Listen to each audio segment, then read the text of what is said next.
Case ख़त्म हो जाता तो बुशरा बीबी कम से कम अभी आज़ाद हो जाती और इमरान खान साहब का एक और केस जिनमें इनको अंदर रखने के लिए कोशिश की जा रही है वो भी ख़त्म हो जाता। अब इस केस के अंदर आपको पता है कि पहले 2 मरतबा जो पेशी हुई ईद से पहले, जो खावर मानिका का वकील है वो आया ही नहीं। खावर मानिका का जो वकील है वो कोई ना कोई बहाना करके, यानी ये पता चलता था कि साथ वाले कमरे में मौजूद है या उसी अदालत के अहाते में मौजूद है, लेकिन जज साहब के सामने पेश नहीं हो रहा। वो कोशिश कर रहा है अवॉइड करने की कि वो इस मामले से जितना ज़्यादा हो सके टाइम गेन करे। रिजवान अब्बासी जो है वो वकील का नाम है।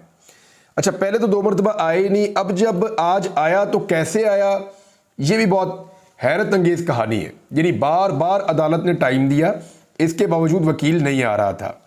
यानी पहले ये कहा गया कि सीनियर वकील रास्ते में है, 10 बजे तक इंतज़ार कर लें। और फिर जज साहब जो हैं शाहरुख अर्जुमन साहब, उन्होंने वकील से कहा कि आप किसकी तरफ से हैं। वकील ने बताया कि मैं अपील कुरिंदा की तरफ से पेश हुआ हूँ। जज ने पूछा शिकायत कुरिंदा की तरफ से कौन आया है। खबर मानिका के वकील रिजवान अब्बासी के अदालत में पेश ना होने पर जज शाहरुख अर्जुमन ने रिमार्क्स दिए कि देख लेते हैं, अगर कोई पेश ना हुआ तो मैं आज फैसला कर दूंगा। इससे पहले भी वो वार्न करते रहे। 2 दिन ऐसा हुआ कि एक दिन बुलाया तो नहीं आया, फिर दोबारा बुलाया तो फिर नहीं आया वकील, हालांकि वहाँ आसपास मौजूद था, तस्वीरें भी मौजूद थी। तो फिर आज दोबारा जज साहब ने टाइम दे दिया कि देख लेते हैं। वक्फे के बाद जो है वो दोबारा बुलाया गया और दोबारा से जूनियर वकील अदालत में आ गया और उसने कहा कि रिजवान अब्बासी की सुप्रीम कोर्ट में मसरूफियत है, अदालत 11:30 बजे का वक्त रख ले। इस पे जज साहब ने कहा ठीक है जी, 11:30 बजे का वक्त रख लेते हैं, लेकिन मैंने वार्निंग दी हुई है कि आज अगर वो ना आए तो फैसला कर दूंगा। देखिए, केस के पल्ले कख है ही नहीं, कुछ भी नहीं केस के पल्ले, इसलिए वो टाइम मांगते जा रहे थे कि हमें टाइम और दे दें।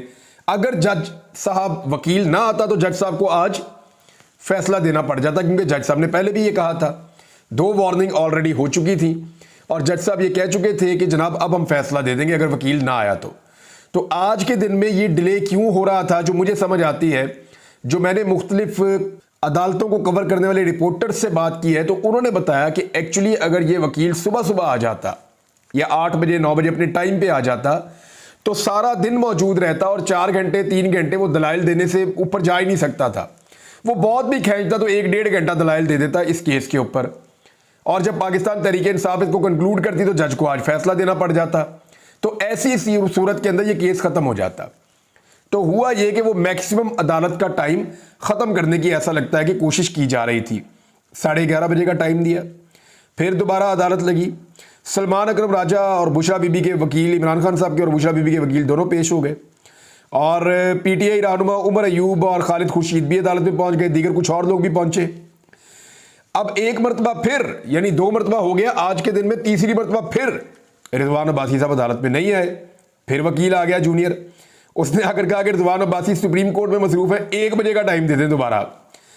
तो जज साहब ने कहा कि आपको पता है ना कि अगर वो पेश ना हो तो फैसला दे दूंगा। दोबारा वही बात की। अब जनाब दोबारा 1 बजे का उन्होंने, अब सारे वकील कह रहे थे कि सर आप फैसला दें, आप आगे बढ़ाएं केस को, ये क्या हो रहा है। अच्छा, ये वो वकील है जो 13 घंटे अडयाला जेल के अंदर समात के अंदर रोस्टम पे खड़ा रहा। वहां पे इसने बिल्कुल सुस्ती नहीं दिखाई, पूरे टाइम पे पहुंचता था, पूरे टाइम पे वहां पे रहता भी था। लेकिन यहां पे वकील अदालत भी नहीं आ रहा, पिछली 2 पेशियों भी नहीं आया। आज 3 मरतबा टाइम दिया गया और चौथी मरतबा जो है वो 1 बजे का टाइम मांगा गया कि जनाब हमें 1 बजे का टाइम दे दें। और जज साहब ने कहा अब अगर ना आए तो फिर मैं फैसला दे दूंगा।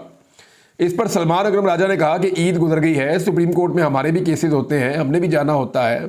जज साहब ने कहा 1 घंटा ही तो रह गया है, चले इंतजार कर लेते हैं। और जो बुशरा बीबी के वकील हैं उस्मान गुल, उन्होंने कहा कि ठीक है, आज की कार्रवाई को फिर अदालती रिकॉर्ड का हिस्सा बना ले, जो ऑर्डर अदालत का है उसका हिस्सा बना ले। और उसके बाद ये समात का आगाज हुआ तो फिर आदम सवाती साहब भी आ गए, उमर अयूब साहब भी आ गए, खालिद खुर्शीद साहब भी आ गए, फैसल जावेद भी अदालत में आ गए। और अपने दलाइल का जब आगाज़ किया रिजवान अब्बासी जो वकील हैं खबर मानिका के, तो उन्होंने किया ये कि वो फैसला जो पहले सबने पढ़ा हुआ था, यानी जज साहब ने भी पढ़ा हुआ है, सबने पढ़ा हुआ है, जिसको चैलेंज किया गया है, उसी को पढ़ना शुरू कर दिया। यानी ट्रायल कोर्ट का फैसला अदालत के सामने पढ़कर सुनाना शुरू कर दिया। अब वो बार बार ये, यानी सारे कह रहे थे कि ये क्यों पढ़ के सुना रहे हैं, इसको पढ़ के सुनाने का क्या मकसद है, ये तो सारी अदालत पढ़ बैठी है, आगे बात करें। लेकिन वो जानबूझकर टाइम ज़ाया करना चाह रहे थे। फिर उन्होंने कहा जी मुझे तो 4-5 घंटे लग जाएंगे। फिर मुख्तलिफ किस्म के उन्होंने बहाने किए और टाइम मांग लिया जी कि मई का टाइम दे दें। 1 महीने का टाइम मांग लिया उन्होंने जज साहब से कि कम से कम 3 हफ्ते तो आप हमें दे दें, 1 महीने के आसपास का टाइम आप हमें दे दें। तो उसके ऊपर जो है अदालत में रोला पड़ गया। फिर उस पर जज साहब ने कहा कि नहीं, मैं टाइम जो है वो कोशिश करता हूँ, देखता हूँ। फिर जज साहब ने कहा अच्छा करते हैं। और फिर हुआ क्या, ज़रा जो वहाँ लोग मौजूद थे उनकी ज़बानी में कुछ चीज़ें आपको बता देता हूँ। और सलमान अकरम राजा साहब ने वैसे काफ़ी फ़ाइट की, लेकिन सदीक जान साहब की ज़बानी आप सुन लीजिए कि वहाँ हुआ क्या। आज फैसला सुनाने की बार बार बात करने वाले जज शाहरुख अर्जुमन ने खावर मानिका के वकील की बात जुज़वी तौर पर मान ली। राजा रिजवान अब्बासी इतना ताकतवर है कि काश लाइव प्रोसीडिंग होती इस अदालत की और आप जज शाहरुख अर्जुमन का चेहरा देखते। जज ने अभी तारीख नहीं दी और रिजवान अब्बासी रोस्टम छोड़कर चला गया और जज बेचारा देखता रह गया। सलमान अकरम राजा ने जो कुछ कहा वो फिर रिपोर्ट हो चुका है। जो शाहरुख अर्जुमन के साथ रिजवान अब्बासी ने किया, यानी जो जज साहब के साथ वकील रिजवान अब्बासी ने किया, वो किसी दर्जा चहारम वाले के साथ भी कोई नहीं कर सकता। और सेशन जज की अदालत की वक़्त थाना बी डिवीज़न बहावल नगर से भी नीचे चली गई है। समाअत जो है वो 24 अप्रैल तक मुलतवी कर दी गई है। हुआ ये कि जज साहब ने फिर उसके बाद 24 अप्रैल तक की तारीख दे दी, यानी जब उस वकील को कहा कि 25 तक की दे दूंगा, ये मान गया। फिर वो अदालत में छोड़ के जज साहब को चला गया। यानी उसको इतना यकीन था खावर मानिका के वकील को कि मसला ही कोई नहीं है। अमीर अब्बास ने इसके ऊपर रोशनी डाली है। अमीर अब्बास भी सीनियर जर्नलिस्ट हैं। वो ये कहते हैं कि सदीक जान, बहुत कम लोग रिजवान अब्बासी को जानते हैं कि ये अक्सर पाकिस्तान के सबसे ताकतवर लोगों की दिलचस्पी के मुकदमात की वकालत करते हैं। खावर मानिका बेचारे ने तो शायद रिजवान अब्बासी का ज़िंदगी में नाम भी कभी ना सुना होगा, लेकिन उसने रिजवान अब्बासी को अपना वकील भी रख लिया। बादियों नज़र में जैसे मुद्दई बेचारा ज़बरदस्ती खड़ा किया गया है, वैसे ही उसे वकील भी देने वालों ने दिया है। जिस दिन रिजवान अब्बासी खावर मानिका का वकील बना, मैं पहला शख्स था जिसने रिजवान अब्बासी का नाम आते ही फौरन बता दिया था कि इद्दत का केस खावर मानिका ने खुद नहीं किया बल्कि इससे करवाया गया है। यानी रिजवान अब्बासी किसी और का वकील है, क्योंकि अमीर अब्बास ज़ाती तौर पर इसको जानते हैं और उनको आइडिया है कि ये वकील जो है वो ख़ास किस्म के लोगों के केस लड़ता है। तो खावर मानिका को भी उन्हीं लोगों ने तैयार किया है और इस वकील को भी उन्हीं लोगों ने तैयार किया है। रिजवान अब्बासी तारीख देकर कमरा अदालत से चला गया था। जज ने बस बाद में तारीख में एक आधे दिन का रद्दोबदल करने की जसारत की है। अब देखना होगा कि राजा रिजवान अब्बासी जज साहब की इस गुस्ताखी पर दरगुजर करता है या नहीं करता। यानी आज ये बहुत ही अजीब सूरत हाल थी और बड़ी मायूब थी, अदालत के लिए बहुत शर्मिंदगी वाली बात थी। इसके ऊपर मुख्तलिफ स्टेटमेंट आए पाकिस्तान तहरीक इंसाफ के। रऊफ हसन साहब ने यह कहा कि आज जज ने कहा था मैं इद्दत का केस का फैसला सुना दूंगा, लेकिन सरकारी वकील रिजवान अब्बासी, जो टाउट वकील के नाम से पहचाना जाता है, जो पिछली 2 पेशियों से गायब था, आज बड़ी मुश्किल से अदालत पहुंचा और जज से धमकी आमेज लहजे में मजीद 4 हफ्ते मांगने लगा और समाअत मुकम्मल होने से कबल ही रोस्टम से उतर कर चला गया। जज ने तौहीन अदालत करने के बजाय एक मरतबा फिर समाअत मुलतवी कर दी। बैरिस्टर गौहर जो है वो भी ये कह रहे हैं कि एक बात उन्होंने की, उन्होंने कहा इमरान खान को डील के लिए मजबूर किया जाए, इसकी बहुत कोशिश की गई है, लेकिन अल्हम्दुलिल्लाह खान साहब ने किसी भी तरह की डील करने से साफ इनकार कर दिया और खान साहब ने कहा कि मेरा जीना मरना इसी मुल्क में है। ये बैरिस्टर गौहर ने स्टेटमेंट दिया है। अच्छा, इसमें इमरान खान साहब का जो एक स्टेटमेंट है वो आज लगाया पाकिस्तान तहरीक इंसाफ ने सोशल मीडिया पे, जिसमें इमरान खान साहब ने कहा था, इसी मौके पर उन्होंने लगाया कि जो अदालत खुद कैद हो वो मुझे क्या रहाई दे सकती है। ये इमरान खान साहब का बड़ा तारीखी नौयत का स्टेटमेंट है। उन्होंने कहा जो अदालत खुद ही कैद है वो मुझे क्या रिहाई दे सकती है। दूसरी जानिब नाजरीन एक और खबर है, इद्दत पे निकाह का केस अब 24 तक चला गया है। इसको लटकाने की कोशिश थी, वो कर ली गई और पूरे पाकिस्तान ने देखा, सबको पता है, सारी खबरें रिपोर्ट हो गई हैं। यानी इतना अंधा कानून तो हमने कभी नहीं देखा था कि एक शख्स को झुकाने के लिए, उसको तोड़ने के लिए इतने गंदी नौयत के मुकदमात बनाए गए, इतने घटिया नौयत के मुकदमात बनाए गए और उसके बाद उन मुकदमात को लिंगर ऑन भी किया जा रहा है। यानी कोशिश की जा रही है कि मैक्सिमम एक खातून को जेल में रखा जाए एक ऐसे मुकदमे में जिसका वजूद ही नहीं है, और वहाँ पे शर्मिंदा करने की कोशिश की जाती है, बदतमीजी की जाती है और फिर वकील पेश ही नहीं होते। और जब आता है तो वो जानबूझकर इतना लेट आता है कि अदालत का टाइम खत्म होने वाला है, फिर वो अदालत को धमकी आमेज लहजे में अदालत से बात करता है, फिर अदालत भी लंबी डेट दे देती है। हालांकि ये तो एक आधी डेट का मामला है। अब देखते हैं कि 24 को नया बहाना क्या किया जाएगा। ये जो आसफा भुट्टो जरदारी हैं, जरदारी साहब की बेटी आसफा जरदारी, 9 मुंतखब रुकन कौमी असम्बली ने ऐवान की रुकनीत का हलफ उठा लिया। इनके खिलाफ जो मुखालिफ उम्मीदवार थे उनको बिठा लिया गया था या उनको अगवा कर लिया गया था। अब इसके ऊपर एक बड़े सीनियर सहाफ़ी हैं शफीक शरीफ साहब, उन्होंने एक ट्वीट किया, ये बहुत इंपॉर्टेंट है। उन्होंने तारीख का हवाला देकर कहा, आसफा भुट्टो ने बिला मुकाबला मुंतखब होकर आज कौमी असम्बली में बतौर रुकन असम्बली हलफ उठा लिया। आसफा भुट्टो ने अपने नाना की तरह ही सियासत का आगाज किया और बिला मुकाबला मुंतखब होने की अपनी रवायत को बरकरार रखा। 1977 में जुल्फिकार अली भुट्टो लारकाना के उस वक्त के हल्के NA 163 से इलेक्शन लड़े थे, तो उनके मुकाबले के लिए जान मोहम्मद अब्बासी खड़े हुए। भुट्टो साहब ने मुबैना तौर पर अपने मद्दे मुकाबिल को पहले अगवा करवाया और फिर बिला मुकाबला अपनी जीत का नोटिफिकेशन जारी करवा दिया। लाड़काना के तीनों हलकों से उस साल पीपल्स पार्टी बिला मुकाबला ही जीती थी। मुखालिफिन को अगवा करवाकर इलेक्शन जीतना भुट्टो खानदान की रवायत रही है। आसफा भुट्टो ने कोई नया काम नहीं किया, बात तो ठीक है। पहले भी ये अगवा करवाते हैं, बंदे गायब करवाओ, इलेक्शन जीत लो, आकर असम्बली का हलफ ले लो, बाद में बंदा केस करता रहेगा, देखी जाएगी। इन्हें पता है कि पाकिस्तान की अदालतें जो हैं वो जिस तरह का इंसाफ देती हैं और जितनी देर में इंसाफ देती हैं उतनी देर में तो असम्बली की मुद्दत पूरी हो जाती है।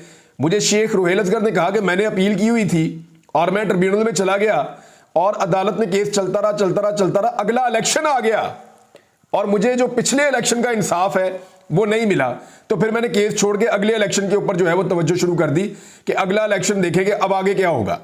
अब NA 260 से बिला मुकाबला मुंतखब आसफा भुट्टो की कामयाबी सिंध हाई कोर्ट में चैलेंज कर दी गई है। या उन्होंने हलफ उठाया, वहां कामयाबी चैलेंज कर दी गई है। अगवा किया गया, जबरदस्ती कागजाते नामजदगी मुस्तरद कराए गए। ये पाकिस्तान तहरीक इंसाफ के रहनुमा मुस्तफ़ा रिंद, जिनको अगवा किया गया था, जिनके कागजात मुस्तरद करवाए गए थे, उन्होंने सिंध हाई कोर्ट के अंदर जाकर आसफा जरदारी की जीत को चैलेंज कर दिया है और उनको अब डीनोटिफाई किया जाएगा। क्या किया जाएगा? या यहां पे इलेक्शन दोबारा करवाया जाएगा? देखें, ये बड़ी मायूब बात है और बड़ी शर्मिंदगी की बात है। बेनज़ीर भुट्टो की औलाद, जुल्फ़िकार भुट्टो की औलाद, हालांकि वो खुद भी इसी तरह की चीज़ें करते रहे हैं, लेकिन उनका अंजाम जो सियासत का है वो बड़ा शानदार रहा। यानी उन्होंने कुर्बानियां दी हैं। बाद में जुल्फ़िकार अली भुट्टो ने कहा कि मैं तारीख के हाथों नहीं मरना चाहता, इनके हाथों मर जाऊंगा मैं। डिक्टेटर के हाथों मरना उन्होंने पसंद किया, कुर्बानी थी। बेनज़ीर भुट्टो ने मुशर्रफ के साथ हाथ नहीं मिलाया और उस वक्त उन्होंने एक सख्त मौक़िफ़ रखा। फिर एक बड़े खौफनाक दहशतगर्द हमले के अंदर उनकी जान चली गई। तो उन्होंने कुर्बानियां दी थी, लेकिन ये औलाद ये कारनामे कर रही है, ये तो समझ से बाहर है। और इनके काम आप चेक करें, ये अखबार की खबर है, मैं आपको पढ़ के सुना देता हूं कि सिंध में जहां पे इनकी वाहिद हुकूमत है वहां पे हालात क्या है। सिंध काश्तकारों को दी गई 4 अरब रुपए की सब्सिडी का रिकॉर्ड गायब। ऑडिटर जनरल की जानिब से रिकॉर्ड तलब करने पर महकमा ज़राअत सिंध ने माजरत कर ली, मामला टाल दिया गया। सब्सिडी किन किसानों को दी गई, कोई क्वाइफ मुकम्मल नहीं है। बाज खातादारों की फराम करदा तफसीलात जाली साबित हो गई हैं। यानी 4 अरब रुपए, 400 करोड़ रुपए की सब्सिडी जो किसानों को जानी थी वो किधर गई, कोई रिकॉर्ड ही नहीं है। बंदरबांट हो गई, खा गए पैसे। यानी इस तरह की है सिंध गवर्नमेंट इस अखबारी रिपोर्ट के मुताबिक। यानी इनको सिर्फ ये पता है कि किसी को अगवा करके असम्बली में कैसे पहुंचना है, सदर पाकिस्तान सारे निज़ाम को यरगमाल बनाकर कैसे बनना है, एस्टेब्लिशमेंट के साथ डील कैसे करनी है, किसी का आलाकार कैसे बनना है और अपने आलाकार आगे कैसे तैयार करने। इनको इसके अलावा कोई और काम नहीं आता। यानी ये वो पीपल्स पार्टी है जिन्होंने फैसल वाडा को सेनेटर बनवाया, तो फिर आप समझ ना ये कौन सी पीपल्स पार्टी है। नाज़रीन, कुछ खबरें हैं जो बहुत तेज़ी से मैं आपके सामने रख देता हूँ। एक तो खबर यह है कि 21 अप्रैल के इलेक्शन के बाद, जो ज़िमनी इलेक्शन होने जा रहा है पूरे पाकिस्तान में, उसके बाद पंजाब में जलसों का सिलसिला पाकिस्तान तहरीक इंसाफ शुरू करने जा रही है। उसके लिए उन्होंने बड़ी टीम का भी एक ऐलान कर दिया है जिसमें ख़वातीन भी शामिल हैं। और अब देखना यह है कि पंजाब हुकूमत डंडा चलाती है, जबर करती है, बर्बरियत करती है, या फिर लेवल प्लेइंग फील्ड देती है पाकिस्तान तहरीक इंसाफ को कि वो पंजाब के अंदर अपने जलसे जुलूस कर सके। इस्लामाबाद के जो 3 नताइज हैं तीनों हलकों के, वो चैलेंज कर दिए गए अब ट्रिब्यूनल्स के अंदर, और ये कोर्ट के अंदर अब चैलेंज किए जाएंगे और वहाँ पे इन नताइज के मामलात को अब सुना जाएगा, क्योंकि इलेक्शन कमीशन ने इसके अंदर कोई इंसाफ पाकिस्तान तहरीक इंसाफ को नहीं दिया। और इस्लामाबाद की तीनों नशिस्तों में फॉर्म 45 के मुताबिक पाकिस्तान तहरीक इंसाफ जीत चुकी थी। पाकिस्तान पीपल्स पार्टी को हुकूमत में शामिल करने के लिए PMLN ने एक पूरी हिकमत अमली बना ली है और आने वाले दिनों में पीपल्स पार्टी को हुकूमत में शामिल किया जाएगा। दावत बाज़ाब्ता दी गई है, बिलावल को डिप्टी वज़ीर आज़म बनाने की ऑफ़र की गई है। तो हो सकता है आसिफ अली जरदारी इसको मान लें, क्योंकि PMLN नहीं चाहती कि सारा का सारा गंद का टोकरा वो अकेले उठाएं, और वो ये चाहते हैं कि पीपल्स पार्टी इस खराबी के अंदर और इस सूरत हाल के अंदर जहाँ पे आवाम का कचूमर निकल रहा है, इस जुर्म की हिस्सादार बने। PMLN अकेली के ऊपर ये इल्ज़ामात ना लगें। देखिए, बिलावल ने इस हुकूमत पे जो 16 महीने तक चली है उसके ऊपर तनकीद भी की थी, यानी ये इनके लिए कोई मसला नहीं है कि जिस हुकूमत का ये हिस्सा हो इलेक्शन में उसी हुकूमत के ऊपर ये चढ़ दौड़े। बिलावल ने 16 महीने की हुकूमत को वज़ीर ख़ारजा होने के बावजूद बाद में डिसोन भी कर दिया और उस हुकूमत के ऊपर तनकीद भी की। तो ऐसा लगता है कि अब जब दोबारा पीपल्स पार्टी को शामिल किया जाएगा तो उनके लिए कोई बड़ा मसला नहीं है, not a big deal for them. वो दोबारा से इनके साथ शामिल हो जाएंगे, जब गालियां देने का टाइम आएगा तब इनको गालियां भी दे देंगे। फवाद चौधरी साहब अदालत में आए, उन्होंने एक बात कही, उन्होंने कहा जी 5 महीने भी ये हुकूमत चल जाए ना फॉर्म 47 वाली, तो ये बहुत बड़ी बात है। बात तो उनकी ठीक है, लेकिन इसको घसीटने वाले जितनी देर तक घसीटेंगे तब तक ये घिसटती रहेगी। जिस दिन इसको धक्का लगाने वाले और घसीटने वाले पीछे हट गए, उस दिन ये हुकूमत रेत की दीवार की तरह नीचे गिर जाएगी, क्योंकि जब वो पीछे से हटेंगे तो इमरान खान बाहर निकल आएगा, और इमरान खान बाहर निकल आया तो ये घरों में घुस जाएंगे या पाकिस्तान से ही भाग जाएंगे। इनके पास कोई और ऑप्शन बचेगा नहीं। एक और 2 खबरें हैं नाजरीन। एक तो ये है कि पेट्रोलियम मसनूआत जो है वो मज़ीद महंगी होने का खदशा है, पहले ही बहुत महंगा हो गया है, और बिजली की जो कीमतें कम करने की खुशखबरी सुनाई जा रही थी, पहले ज़्यादा बढ़ाते हैं फिर थोड़ी सी कम करके कहते हैं खुशखबरी है। जैसे आटे की कीमतें बहुत ज़्यादा बढ़ाने के बाद थोड़ी सी कम की तो कहते हैं खुशखबरी है। कितनी आटे की कीमत बढ़ाई थी इन्होंने? 1800 से 1900 रुपए तक आटे की कीमत बढ़ाई थी एक बोरी पे, और जब 500 कम की तो इन्होंने छलांगे मारना शुरू कर दी, पता नहीं हमने क्या कर दिया है। वो रोटी जो एक दौर में 10 रुपए की मिलती थी, जिसको शहबाज शरीफ ने 2 रुपए का बेचने का एक दौर में ऐलान किया था, वो रोटी आज 15 रुपए की करके तो ये छलांगे मार रहे हैं, उल्टी छलांगे, कि जी हमने बड़ी रिसर्च की है, हमने बड़ा काम डाला है और रोटी हमने सस्ती कर दी है। वो नान भाई एसोसिएशन कह रहे हैं जी कैसे करें सस्ती, पहले गैस सस्ती करो, बिजली सस्ती करो, पेट्रोल सस्ता करो, ये आटा जो है ये सस्ता करो, फिर हम रोटी सस्ती करेंगे। एक थैली को 500 रुपये सस्ता किया है, लेट्स सी इसका क्या इंपैक्ट आता है। एक दो और चीज़ें वो भी आपके साथ शेयर करनी है अगले वीलॉग में करता हूँ। अब तक के लिए इतने, अपना ख्याल रखिएगा, अपने चैनल का भी। अल्लाह हाफ़िज़।